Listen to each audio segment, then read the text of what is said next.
নীরব রাজকুমারী এবং কথা বলা রাজকুমারী।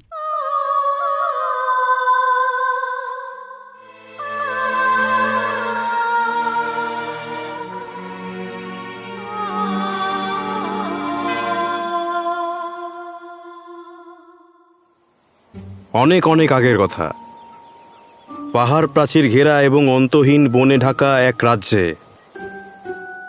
দুজন রাজকন্যার জন্ম হয়। একজন ভদ্রতার সাথে কথা বলেছিল, সত্যি একটু বকবক করার মতো তার কণ্ঠস্বর। অন্যজন আলোকবর্তিকা প্রতিটি করিডোর জুড়ে ছিল, কিছুই বলল না। ছোট রাজকন্যা কিভাবে এত নীরব হয়ে গেল তা কেউ জানত না।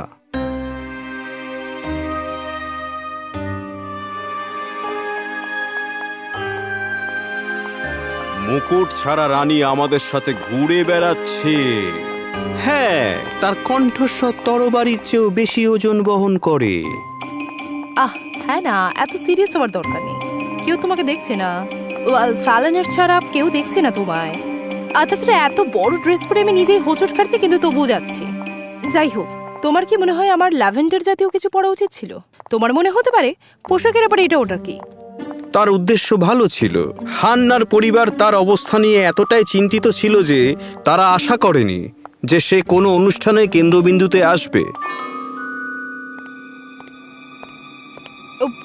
প্রিন্স ম্যালরেক, তাই না?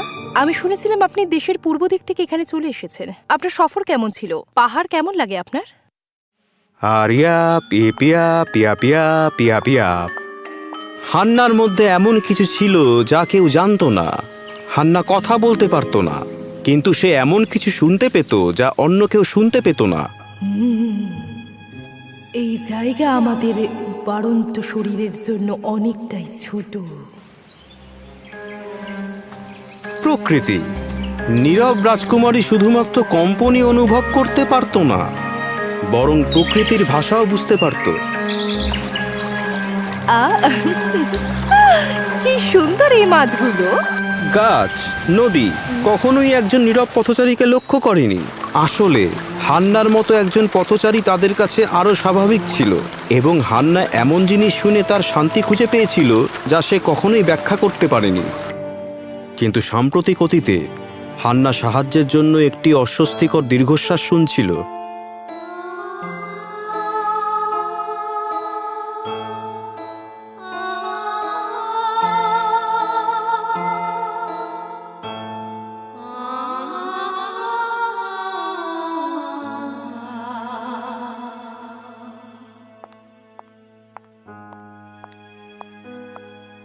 গাছেদের সাথে তোমার কথা হয়? ও ডার্লিং, ও সোনা।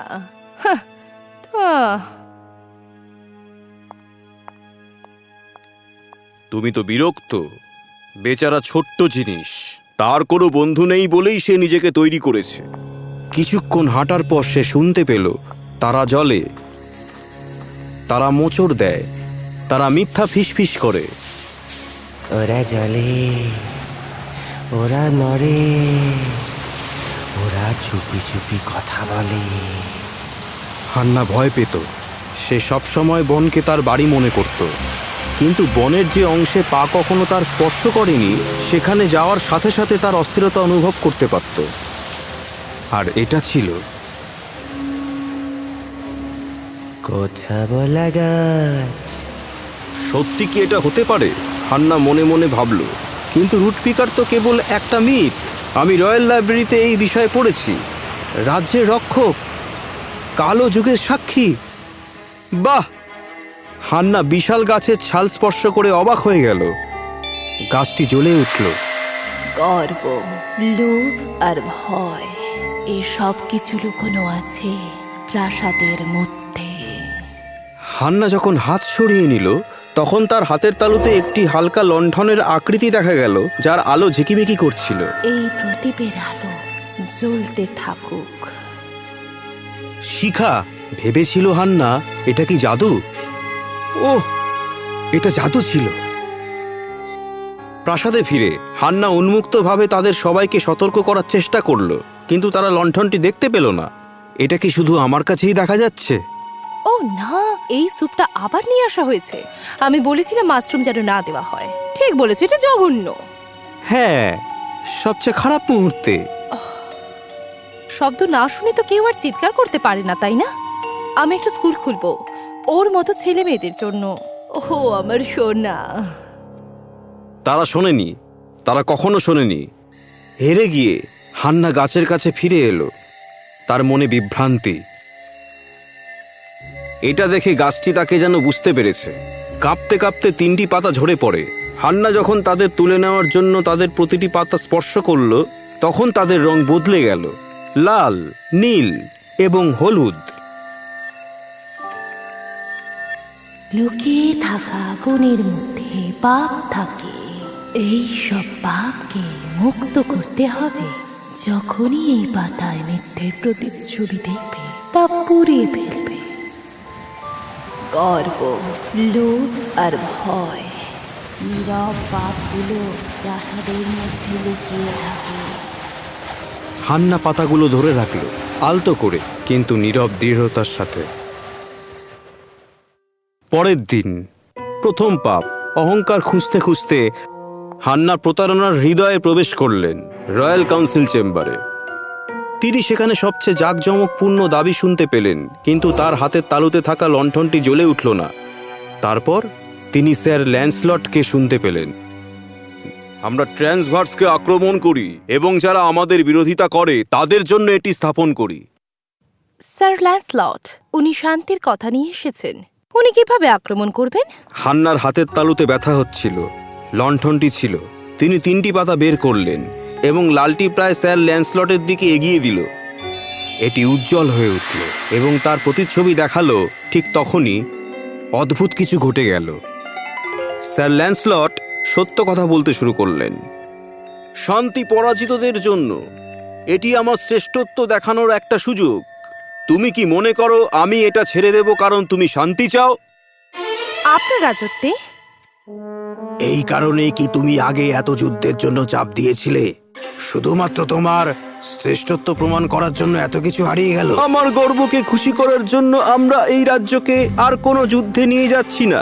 স্যার ল্যান্সলট, আপনার কাঁধ এই সময় দাঁড়িয়ে দায়িত্ব পালন করার মতো শক্তিশালী নয়।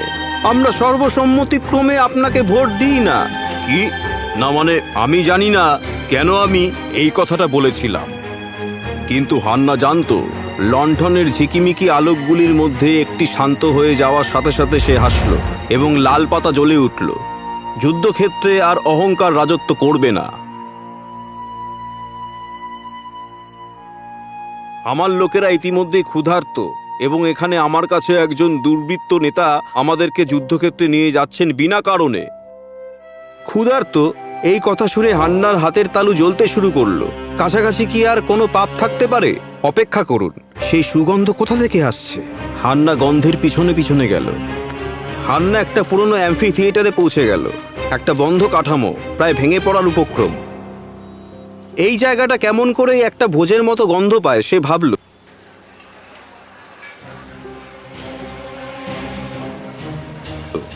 আরেকটা ট্রে, টেবিলটা মোটা করে দাও, চলো।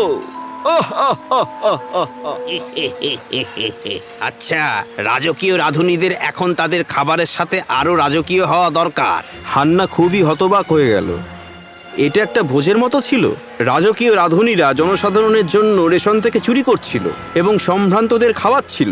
তার হাতের তালুতে সবুজ পাতা উজ্জ্বল হয়ে উঠল। সে পাতাটা ধরেছিল এবং তারপরই ঘটেছিল। দাঁড়াও, কে বাজালো এই ঘন্টা? এই অ্যাম্পি থিয়েটারটি বহু বছর ধরে বন্ধ।